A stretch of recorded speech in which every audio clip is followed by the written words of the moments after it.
Mais il y a un vrai changement dans ce domaine-là. Sur le règlement d'intervention transitoire, Sandrine Derville pour le tourisme. C'était demain. Non, ben on le fait aujourd'hui. Donc, non, effectivement, l'année 2017 va être une année structurante pour la politique touristique en Nouvelle-Aquitaine. Alors, il devait y avoir un PowerPoint, mais je pense que on va le faire sans. Hein. Donc, vous avez tous vu que nous avons lancé le 16 mars dernier à Angoulême, enfin à l'île d'Épagnac, la concertation pour l'élaboration d'une politique régionale touristique, d'un schéma régional de développement touristique. Et nous vous proposons aujourd'hui un règlement d'intervention transitoire qui devrait nous permettre, en complément de la politique que nous avons adoptée donc dans le règlement d'intervention pour les entreprises que nous avons voté la semaine. Oh là, Renaud Lagrave s'essaye au PowerPoint. Bien. Merci, monsieur le vice-président. Donc nous avons voté lors de la plénière du 13 février dans le cadre du règlement d'intervention associé au SRDE2I toute la partie entreprise touristique et nous vous proposons aujourd'hui ce règlement d'intervention transitoire avec notamment des dispositifs à destination des territoires et des principales filières touristiques. En parallèle, évidemment, l'année 2017, comme vous le savez, nous l'avons déjà voté en plénière, verra la mise en place du CRT Nouvelle-Aquitaine dont nous avons voté les statuts à la commission permanente précédente.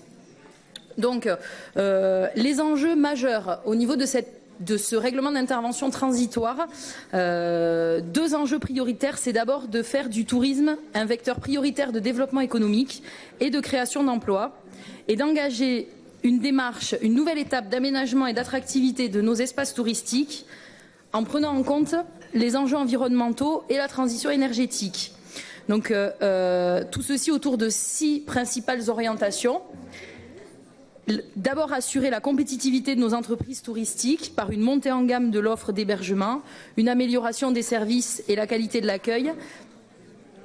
Également favoriser l'innovation en matière touristique, sachant que l'innovation ne se résume pas seulement aux outils numériques qui sont mis à disposition des professionnels et qui sont évidemment essentiels pour le développement touristique, mais il s'agit aussi d'innovation dans l'offre ou dans la gouvernance. L'emploi également est un facteur clé pour nous.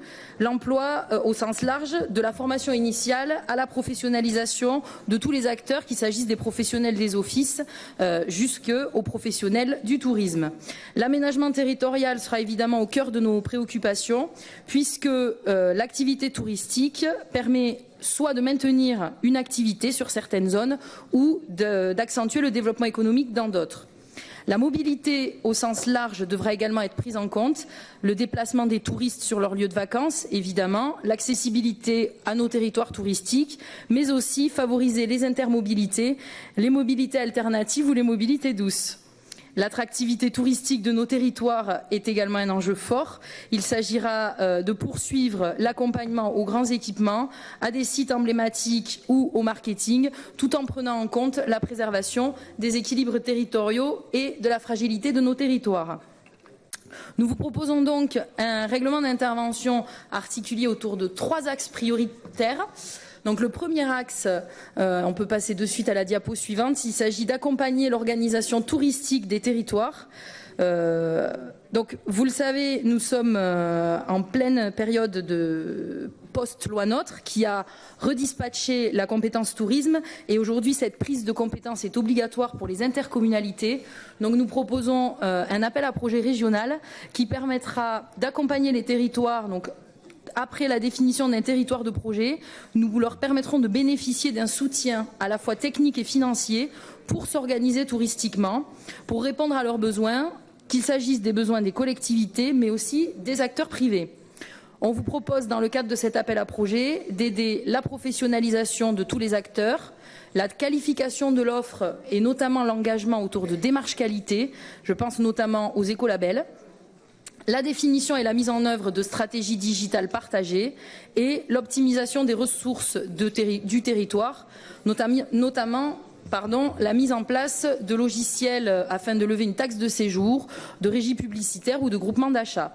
Nous proposerons également un volet optionnel aux territoires qui souhaitent se saisir de la problématique du handicap ou voire même de l'accessibilité au sens large et donc développer des offres touristiques accessibles à tous et à tous les publics.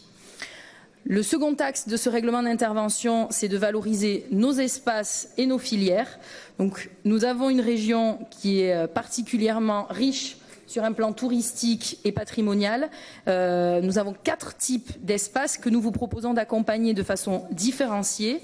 Donc, tout d'abord, le tourisme littoral, c'est évidemment un pan important du développement touristique de notre région. Vous le savez, nous avons 720 km de côte. Le littoral représente aujourd'hui 45% des nuitées en Nouvelle-Aquitaine. Mais il y a sur ces territoires littoraux de grands enjeux d'aménagement. Nos stations sont vieillissantes, elles connaissent pour beaucoup une forte urbanisation, sont soumises à des phénomènes d'érosion ou de submersion. Tout ça nous amène donc à repenser la station de demain, notamment dans le cadre du dispositif aménagement durable des stations qui est mis en place par le GIP Littoral, à respecter notre littoral et nos zones lacustres, puisque quand je parle de zone littorale, ces dispositifs s'appliquent également à nos zones lacustres, et je pense par exemple au lac Médocain, au lac Landais, mais aussi au lac de Vassivière, Président, à imaginer des modes de déplacement doux ou alternatifs, à réfléchir également à des outils prédictifs et à accompagner aussi l'ensemble de l'économie liée à l'océan, qu'il s'agisse de l'économie de la glisse, de la voile, du nautisme ou du balnéaire. Deuxième type de territoire caractéristique de notre région, le tourisme de montagne. Donc ici, on est peut-être davantage dans une logique d'aménagement territorial, puisque en zone de montagne, l'enjeu touristique, c'est avant tout un enjeu autour du maintien d'activités économiques, de services ou de santé. Il s'agit là de maintenir un développement touristique et une activité de montagne, mais en s'engageant dans des actions durables qui visent à diversifier les activités et les modes d'hébergement afin d'être moins soumis aux aléas climatiques et donc d'avoir une économie qui soit moins centrée sur le tourisme lié au ski. Troisième type de tourisme que nous vous proposons d'accompagner, c'est le tourisme rural et patrimonial. La région Nouvelle-Aquitaine regorge d'une offre touristique de grande diversité et donc nous vous proposons dans le cadre de ce tourisme patrimonial et rural qui est de plus en plus recherché par les touristes de prioriser les itinérances douces, fluviales et cyclables qui connaissent un essor considérable depuis quelques années. Nous avons notamment 10 bassins de navigation en Nouvelle-Aquitaine. C'est un produit indispensable à tous les territoires et il s'adresse aussi bien aux touristes qu'aux habitants. Également, nous vous proposons d'accompagner l'agritourisme et le no-tourisme. Je ne vais pas m'étendre plus longtemps sur les commentaires. Vous savez que nous sommes la première région agricole et viticole et que nous avons des produits mondialement connus. C'est là également un potentiel touristique énorme. Également, dans le cadre de ce tourisme patrimonial, nous vous proposons de soutenir le tourisme de découverte économique et des savoir-faire. Là aussi, nous avons beaucoup de pépites en Nouvelle-Aquitaine, qu'il s'agisse du cuir, du luxe, de la porcelaine. Le patrimoine également, qu'il soit naturel, bâti ou historique, puisque nous avons 4 parcs naturels régionaux, 2 massifs, 4 opérations grands sites actuellement en Nouvelle-Aquitaine. Nous sommes la région qui a le plus de sites inscrits au patrimoine mondial de l'UNESCO. Et je citerai également en matière de tourisme rural et patrimonial le thermalisme, avec notamment 30 établissements en Nouvelle-Aquitaine qui accueillent 150 000 curistes par an.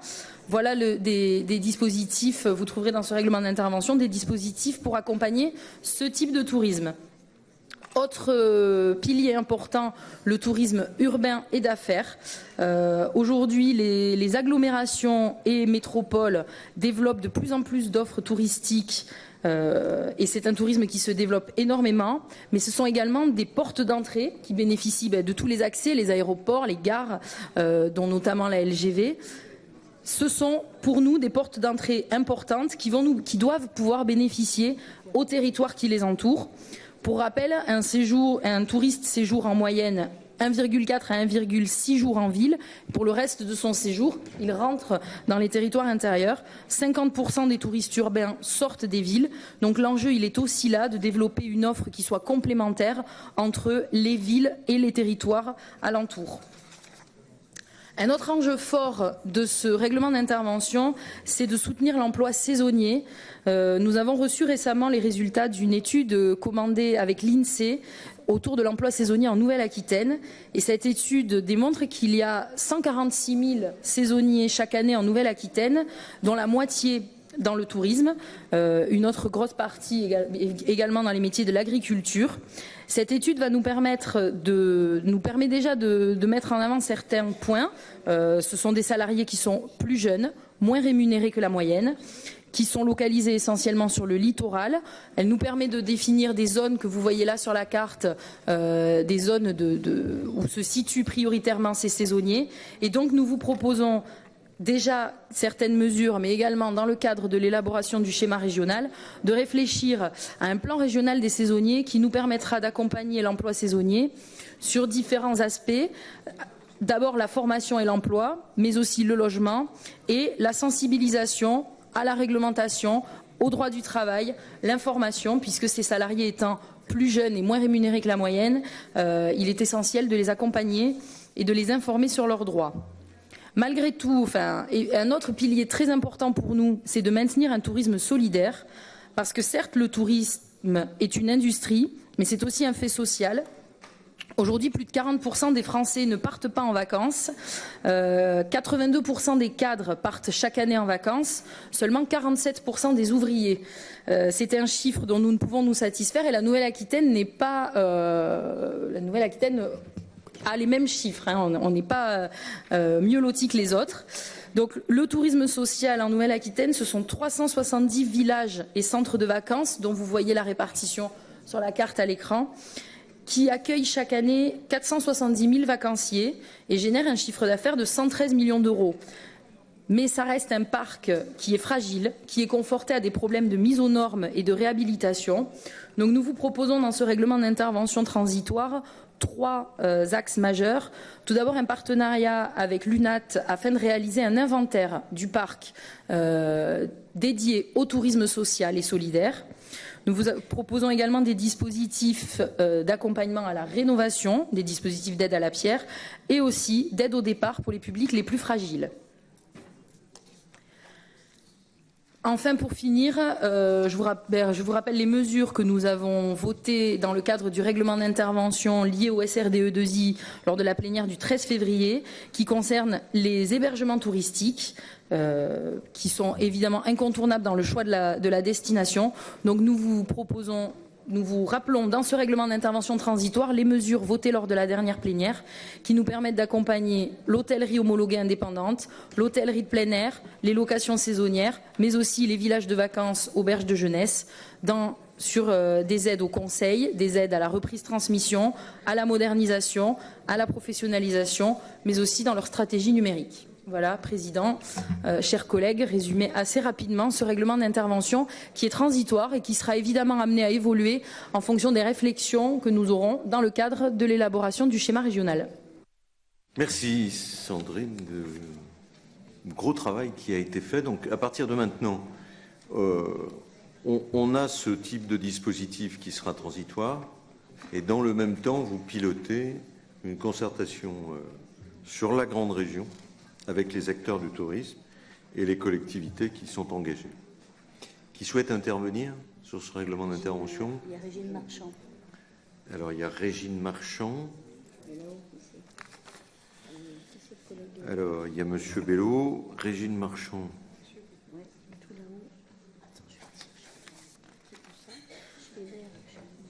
Alors, Régine.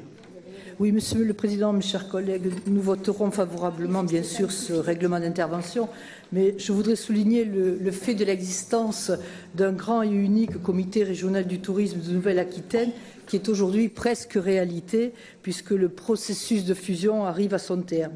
Et le CRT inscrit son action en cohérence et en conformité avec la politique touristique régionale, en ciblant et je vous donnerai que quelques exemples, même si c'est pas limitatif, c'est le tourisme littoral ou le tourisme urbain ou le no-tourisme et bien d'autres, comme vient de les citer Sandrine. Mais à ce titre, le CRT a lancé sa première campagne de communication touristique infrarégionale baptisée « Ma région s'agrandit, mes horizons aussi ». Et cette première opération d'envergure a pour but de développer le tourisme infrarégional en Nouvelle-Aquitaine. Une action qui répond à un triple objectif. Encourager les 5,8 millions d'habitants de la Nouvelle-Aquitaine à découvrir leur propre région toute l'année pendant leurs vacances ou week-ends. Diffuser les clients sur tout le territoire et participer au développement du sentiment d'appartenance. Voilà, Monsieur le Président, pour le CRT Nouvelle-Aquitaine. Merci. Monsieur Bello. Oui, Monsieur le Président, chers collègues. Très brièvement, juste pour effectivement saluer le travail qui a été accompli, qui semble de qualité. On y rappelle effectivement que le tourisme témoigne du magnétisme d'un territoire, puisque l'océan, la montagne et la campagne ne sont pas délocalisables. Le tourisme, dès lors, ne l'est pas non plus. Plusieurs dispositifs ont été votés assez récemment dans le SRE2I. Il est bien sûr très important de faire du tourisme en Nouvelle-Aquitaine un relais de croissance. Moi, j'ai noté avec intérêt la remarque de Madame Marchand concernant le tourisme domestique et le fait que les visiteurs et nos habitants soient les premiers ambassadeurs de notre région. Et à ce titre, j'aimerais peut-être vous proposer de réfléchir à un programme de fidélité pour les gens qui viennent en Nouvelle-Aquitaine. Voilà, un programme Nouvelle-Aquitaine avec des miles pour aller partout dans la région. Ensuite, quelques questions, peut-être quelques incertitudes concernant le document que vous nous avez soumis, 45 fiches. Il est assez riche. S'agit-il d'une agrégation des règlements existants dans les 3 anciennes régions? Sur quels critères? Est-ce qu'il y a des évaluations des anciennes politiques touristiques qui ont été réalisées? Sont-elles accessibles? Pourrions-nous y avoir accès? Certaines fiches, je pense à la fiche 37, ne comportent pas d'éléments d'évaluation. Voilà pour ce qui est de ce point-là. Ensuite, il est effectivement très important, et ça, Madame Marchand l'a rappelé, d'avoir une gouvernance, on va dire, du tourisme qui soit tout à fait partenariale. Et à ce titre, les anciens de Poitou-Charentes ne peuvent que saluer la réhabilitation, la remise en place d'un comité régional du tourisme, on va dire dans le sens fort du terme de l'institution. Et puis, il est également nécessaire de souligner que le tourisme dépend quand même, c'est un sujet transversal, il dépend des questions, il ne vit pas hors sol. C'est posé tout à l'heure la question de la mobilité. On ne peut pas faire du tourisme sans avoir effectivement des gares qui soient accueillantes, sans pouvoir venir. Ça a été en partie souligné. Se pose la question de la péréquation, la question d'une équité territoriale entre les territoires, parce qu'il ne doit pas y avoir de laisser pour compte des vacances. Cela est valable pour les personnes, mais aussi pour les territoires. Voilà, donc nous allons suivre avec un grand intérêt l'enjeu le développement de ce schéma régional du tourisme, c'est-à-dire une politique touristique encore plus ambitieuse et mieux partagée. Nous voterons donc pour. Merci. Stéphane Triviletti. Oui, merci, Monsieur le Président. Monsieur le Président, mes chers collègues, tout d'abord, vous dire que nous avons particulièrement apprécié l'entrée didactique qu'a pu avoir Sandrine Derville sur ce dossier-là. Elle a toujours été dans l'explication et puis elle nous a montré le rôle éminent de la région avec ses 27 millions de tourisme, cette deuxième région française, la plus attractive, ça a été souligné tout à l'heure. Donc cette délibération nous apparaît comme particulièrement intéressante.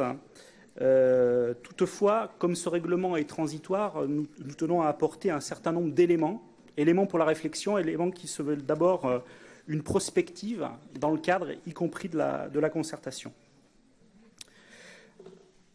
Le secteur touristique a parfois tendance à exercer une pression importante sur les milieux naturels, l'objectif étant encore pour certains d'accueillir un nombre plus important de touristes.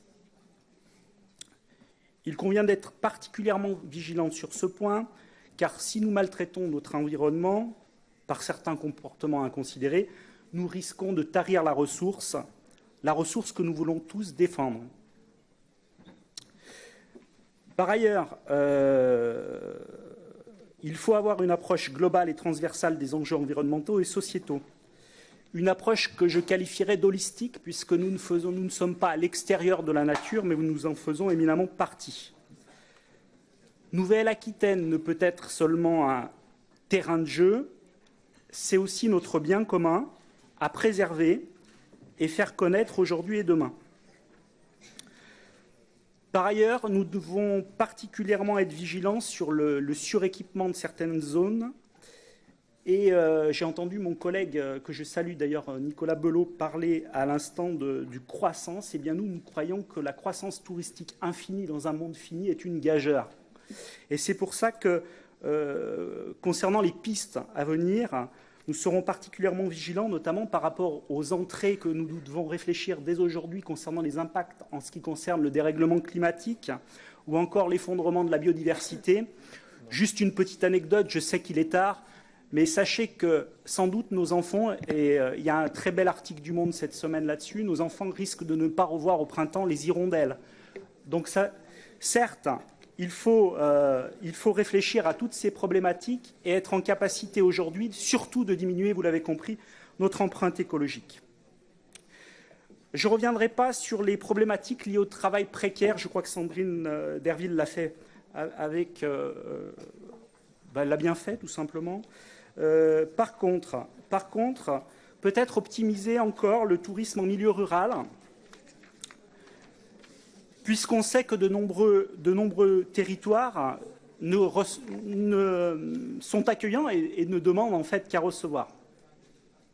Nous savons que certaines zones sont délaissées, notamment l'été, alors que d'autres sont peuplées. Et ça nous ramène évidemment à une problématique éminemment d'aménagement du territoire, avec un autre point très important qui nous semble lié, qui est en arrière-plan complètement de ce règlement intérieur, qui est la problématique transport et des modes d'accès aux destinations.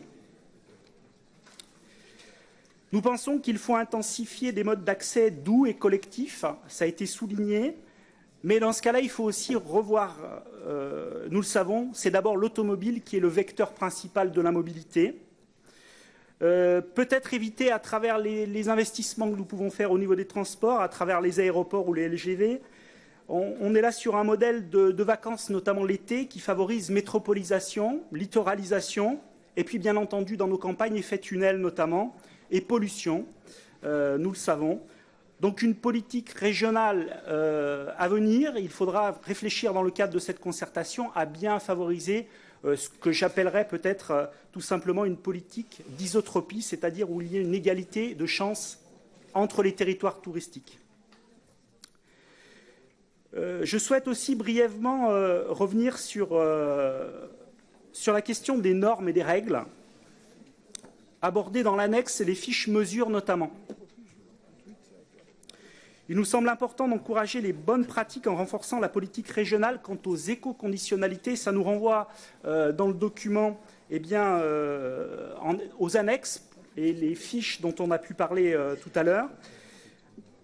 Ces éco-conditionnalités devront être renforcées pour arriver véritablement à un développement qui soit soutenable et qui prenne, j'en parlais tout à l'heure, en compte cette diminution de l'empreinte écologique. Un dernier point, peut-être avant de conclure, sur l'éducation. Ne vous en faites pas, je ne vais pas parler de pollution marine non plus. Non, mais on a dit qu'il y a 4 minutes pour intervenir. Donc, notamment, et vous allez voir que je vais le respecter, Monsieur le Président,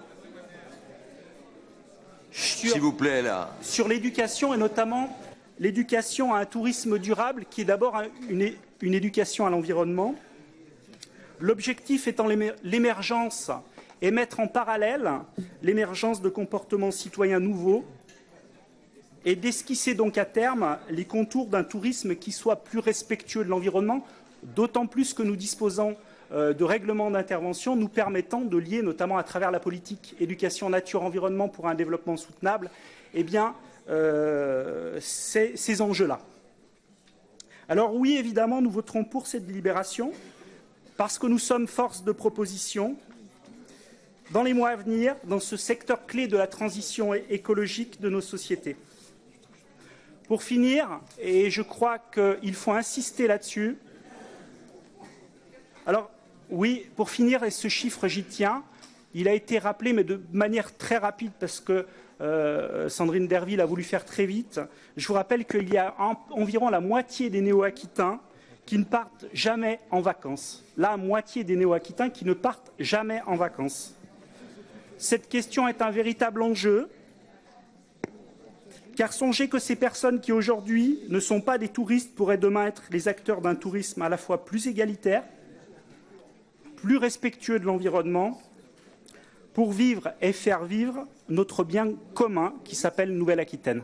Monsieur le Président, je vous remercie. Merci. Y a-t-il d'autres intervenants? Johan Tharis. Oui, Monsieur le Président, chers collègues, simplement pour exprimer un très grand regret, qui est celui de ne pas bénéficier de la présence de notre collègue et ami Michel Venac sur ce point. Vous savez à quel point le maire de Biarritz a beaucoup de choses à dire sur la question du tourisme, et en particulier aurait pu s'inscrire en faux sur une partie de la vision qui vient d'être exposée par l'orateur précédent du groupe écologiste, et rappeler que le tourisme véritablement est partie prenante de notre développement économique et de notre stratégie de développement économique régional. C'est un secteur économique à part entière et il doit être traité comme tel. C'est ce que vous faites avec ce règlement d'intervention, qui est un bon règlement d'intervention et pour lequel nous voterons favorablement. Je précise que notre ami Michel Venac est souffrant. Rassurez-vous, tout va bien, mais il n'a pas pu être avec nous aujourd'hui, donc je voulais dire un petit mot et lui faire ce clin d'œil sur un sujet qui lui tient particulièrement à cœur. Merci. Merci, Johan Tharis. Madame Ablin. Juste pour dire que ce règlement qui est transitoire est très complet, et remercier les services et Sandrine Derville pour le travail accompli. Le groupe UDI votera pour. C'est magnifique. Sandrine Derville, alors Non, mais très rapidement, pour répondre à M. Belot, effectivement, ce règlement d'intervention transitoire a été effectué déjà sur la base de plusieurs études que nous avions, qu'il s'agisse d'études INSEE ou d'études des 3 CRT, enfin des 2 CRT et de la direction tourisme qui assurait la partie observatoire en Poitou-Charentes, et une analyse croisée, un travail vraiment énorme, et je m'associe à Véronique Ablin pour remercier les services sur le travail qu'ils ont fait d'évaluation des règlements d'intervention qui existaient. Et c'est effectivement une compilation des règlements des 3 ex-régions. Que vous dire d'autre? Non, effectivement, oui, comme le disait Stéphane Trifiletti, le fil rouge de ce règlement d'intervention, mais aussi du schéma régional, ça va être la question de développer un tourisme qui soit respectueux de nos espaces, respectueux de l'environnement. Et je pense que ce n'est pas contradictoire avec ce que disait Johan Tharis, qui est que le tourisme est un vecteur essentiel du développement économique, mais on peut faire du développement économique tout en respectant nos territoires. Et c'est ce qu'on va essayer de faire dans le cadre de cette concertation. Et évidemment, les acteurs de l'environnement, mais aussi, comme l'évoquait Stéphane Trifiletti, la question des mobilités est importante. Les acteurs de la mobilité seront associés aux réflexions autour du schéma régional. Donc voilà, une première étape. Et les évaluations, effectivement, Nicolas, vous en parliez, des grilles d'évaluation sont d'ores et déjà en cours d'élaboration pour ce règlement d'intervention. Et la réflexion autour du schéma régional nous amènera aussi à évaluer ce règlement d'intervention au travers de ces grilles. Merci. Je vous propose, parce que nous allons partir sur des horaires impossibles et il y a encore beaucoup de débats, de nous arrêter à 8h30. Et je vous propose de retenir encore 2 dossiers. La participation régionale au programme d'action V80, le canal des 2 mers à vélo. Sandrine. Président, juste pour comprendre, ça veut dire qu'on arrête après 2 dossiers et on revient demain. Demain matin, 9h. 3 dossiers, 4 dossiers 9h ou 9h30, je ne sais pas comme vous voulez. 5 ou 6 dossiers alors. 6 dossiers, on revient pour 6 dossiers. Écoutez, c'est un choix difficile que je dois prendre. Je vous propose 9h30. Si, c'est bien. Alors, Sandrine Derville, qui a fait l'unanimité, j'ai même pas soumis d'ailleurs au vote, tant l'ambiance était extraordinaire. Donc je veux vérifier qu'il n'y a pas d'opposants, qu'il n'y a pas d'abstention. sur le dossier du règlement intérieur, le règlement d'intervention touristique. Il en est ainsi décidé. Alors, le vélo maintenant. Alors, dans la suite de ce règlement d'intervention, on vous propose de poursuivre un partenariat en fait en complément du soutien à la réalisation des infrastructures cyclables notamment. La région est également engagée au sein de 4 comités d'itinéraires. Comités d'itinéraires qui regroupent tous les acteurs concernés, donc les départements mais aussi les EPCI. Les acteurs concernés par ces itinéraires qui travaillent à la coordination et au positionnement marketing. Il s'agit là de la V80, donc le canal des 2 mers à vélo, qui relie Sète à Royan, qui est inscrit au schéma national et au schéma régional des véloroutes voies vertes. Nous vous proposons de reconduire pour 3 ans le partenariat autour de cet itinéraire. Il s'agit essentiellement de développer des actions de positionnement marketing et de coordonner la réalisation de l'itinéraire.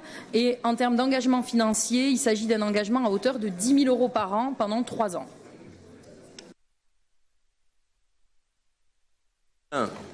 Vélo, canal des 2 mers. Ça roule?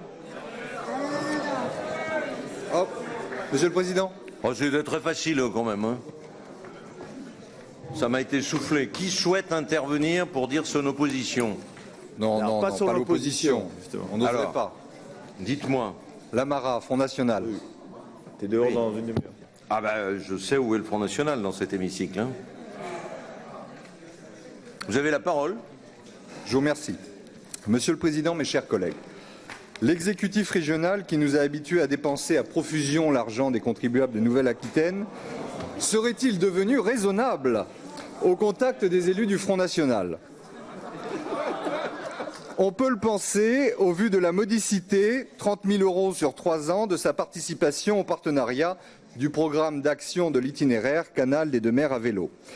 Le canal du Midi, patrimoine mondial de l'humanité, est l'une des multiples matérialisations du génie français, bien réelle, tout comme l'est la culture française, n'en déplaise à certains. Ce partenariat avec la région voisine d'Occitanie nous donne l'occasion d'exprimer notre solidarité envers nos collègues du groupe Front National, si souvent victimes du mépris des règles républicaines les plus élémentaires. C'est donc avec plaisir, mais aussi avec indulgence envers la présidente Carole Delga, que le groupe Front National approuve cette délibération. Je vous remercie. Charmant. Vous savez, sur le problème du canal des 2 mers, la chose est très compliquée parce qu'il y a de multiples acteurs, il y a des propriétaires, etc. C'est extrêmement compliqué. Moi, je souhaite qu'on en fasse plus. On a eu aussi un autre problème, c'est qu'il a fallu qu'on arrache par suite d'une maladie tous les platanes, ce qui a retardé plein de choses. Et il en était de même aussi pour la réfection des barrages, enfin, comment ça s'appelle, des écluses. Monique Semavoine. Merci, Monsieur le Président. C'est juste un petit témoignage très court parce que j'ai eu le plaisir, il y a 1 an, de faire le parcours à vélo, justement, de Langon à Sète, avec un ami commun qui est ancien conseiller régional, Philippe Ménard. Et nous avons pu remarquer, nous étions très très fiers, que le long du canal latéral de la Garonne, le parcours était fort agréable et magnifique, et que nous pouvons en être fiers en Grande-Aquitaine, en Nouvelle-Aquitaine, pardon. En revanche, ne le répétez à personne, mais alors le canal du Midi, qui lui est une marque qui est de renommée internationale, eh bien c'est une escroquerie parce que par de très nombreux endroits, nous devions quitter les bords du canal du Midi parce qu'il n'était pas praticable à vélo et il fallait nous éloigner sur les itinéraires départementaux. Surtout dans l'Aude. Voilà, vous le direz à personne, mais je le dis. Chez nous, c'était quand même vachement mieux. Alors, Jean Dionis. Oui, Monsieur le Président, cette délibération est étrange. Elle est vraiment étrange. On commence Jean Dionis nous fait du Jean Dionis le soir. On commence à un niveau vraiment, j'allais dire, carrément international. On nous parle, les données doivent être étendues au périmètre de la Nouvelle-Aquitaine. On parle du tourisme à vélo, dont le maillage régional pourra atteindre 7000 km sur les 21 km inscrits au schéma national. Pourquoi pas? Parce qu'il y a un vrai sujet du tourisme à vélo. Et puis après, on termine en disant, mais écoutez, on va donner 10 000 € par an au Conseil général du Tarn-et-Garonne. C'est quand même très étrange. Est-ce qu'on a une vraie politique du tourisme à vélo? Et ça le mérite. Et finalement, qu'est-ce qu'on décide dans le cadre de cette politique? Où sont les itinéraires? Où sont les budgets? Je crois que vous nous avez fait toute une introduction qui est d'ailleurs très intéressante sur le potentiel du tourisme à vélo. Et après, ça se dissout dans une gouvernance qui est quand même pour le moins surprenante. Confier ça au Conseil général de Tarn-et-Garonne, dont ce n'est pas le cœur des compétences, et qui, à mon avis, pour être ses voisins, ont bien d'autres soucis que le tourisme actuellement. Voilà, tout ça est un petit peu bizarre. Et mériterait, à mon avis, une refonte. S'il y a un enjeu, comme vous le dites dans la première partie de la délibération, et je veux bien vous croire, et nous à l'UDI, on est partant là-dessus, à ce moment-là, mettez quelque chose en place qui ressemble autre chose qu'à ce comité d'itinéraire qui m'a l'air quand même très tranquille au point de vue développement du tourisme à vélo. Bon, mais enfin, on va la voter, votre délibération. Mais elle est, je répète, très étrange. Hein, très étrange. Alors, s'il n'y a pas d'autres interventions, je donne la parole à Sandrine Derville en réponse. Non, ouais, il s'agit, en fait, pour préciser quand même, là, les 10 000 € par an pendant 3 ans autour du comité d'itinéraire, comme vous l'avez dit, Monsieur Dionis, c'est une coordination technique entre les différents partenaires impliqués sur l'itinéraire. En termes d'investissement, la région met en moyenne 2 millions d'euros par an comme en investissement sur les voies cyclables. Sur le vélo? Oui, sur le vélo, sur les voies cyclables. Voilà. Là, il s'agit de 10 000 € par an pour assurer un positionnement marketing. C'est essentiellement de la coordination sur de l'itinéraire, c'est du fonctionnement, 10 000 € par an, mais on a en plus 2 millions d'euros en moyenne chaque année d'aménagement et d'investissement sur les voies cyclables. Mais Madame la Vice-Présidente, ce qui serait intéressant, c'est qu'on débatte de ces 2 millions d'euros et pas des 10 000 €, vous voyez. Donc, et là, la commission permanente qui en débat. Enfin, je suis un peu... De temps en temps, je vous comprends pas. Je veux dire, il y a des choses qui se font. Tout le monde sait que cette région a développé des pistes cyclables longitudinales à l'océan. Enfin, Renaud Lagrave, qui s'occupait du tourisme jusque-là, peut le démontrer qu'on a mis beaucoup d'argent sur les pistes cyclables. Il y a besoin de les développer partout et pas simplement le long du littoral. Il y a besoin d'assurer une communication. Voilà, il aurait fallu faire plus de com', peut-être plus de politique. C'est surtout, excusez-moi, mais ça a été. On vient de le voter dans le règlement d'intervention. Il s'agit de la fiche mesure 22 sur l'itinérance cyclable, où on propose un accompagnement à 25% du montant d'une opération d'aménagement, modulable selon la participation des départements et du FEADER. Donc c'est cette fiche mesure 22 qui fait l'objet des 2 millions d'euros. Enfin, tous les accompagnements additionnés, on arrive à peu près à 2 millions d'euros par an en accompagnement d'investissement. Donc sur les itinéraires qui sont inscrits au schéma national et au schéma régional des véloroutes voies vertes, nous vous proposons cet accompagnement à hauteur de 25%. C'est les fameux 2 millions d'euros qui passent effectivement en commission permanente pour chaque dossier. Bien. Écoutez, je vais mettre aux voix ce rapport. Qui est contre? Qui s'abstient? Qui ne prend pas part au vote? Il en est ainsi décidé.